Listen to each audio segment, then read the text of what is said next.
Beynəlxalq təşkilatlar ermənilərin Xocalı şəhərində həyata keçirdikləri soyqırım siyasətinə vaxtında hüquqi siyasi qiymət verməsə, gələcək nəsillər qarşısında bu faciəni törədənlər qədər məsuliyyət daşıyacaq. Bu şüarla bir araya gələn Ukraynada yaşayan Azərbaycanlı gənclər BMT-nin və ATƏT-in Kiyev nümayəndəliyinin qarşısında etiraz aksiyası keçirməklə adı çəkilən qurumları haqqa və ədalətə səslədilər.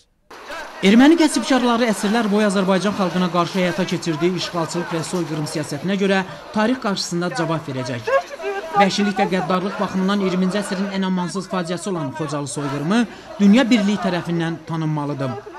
Bu şüarlarla BMT-nin və ATƏT-in Ukraynadakı nümayəndəliklərinin qarşısına yürüş edən, Ukraynanın müxtəlif vilayət və şəhərlərində yaşayan Azərbaycanlı gənclər indiyədək erməni vəhşiliyinə göz yuman beynəlxalq təşkilatları ikili standartlarından əl çəkməyi tələb etdilər.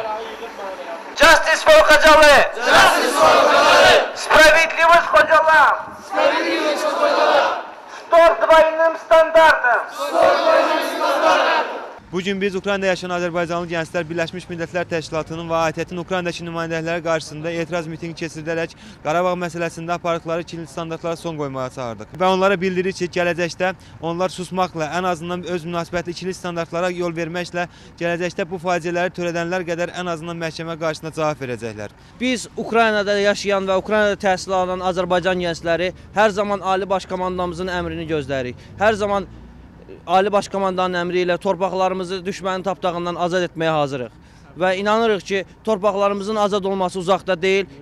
Ermənilər işğal etdikləri Azərbaycan torpaqlarını tərk etməsələr, səbir kasaları tükənmiş dünya Azərbaycanlarının tapdaq altında qala bilər. Bu devizlə BMT və ATƏT-i Dağlıq Qarabağ problemi ilə bağlı ədalətli qərar verməkdə cəsarətli olmağa səsləyən aksiya iştirakçıları adı çəkilən beynəlxalq qurumlara Ukraynada yaşayan Azərbaycanlı gənclər adından hazırlanmış qətnaməni təqdim etdilər. Xəbərlər proqramı üçün Mövsüm Qədiroğlu, Anar Tahirov, Kiyev şəhəri.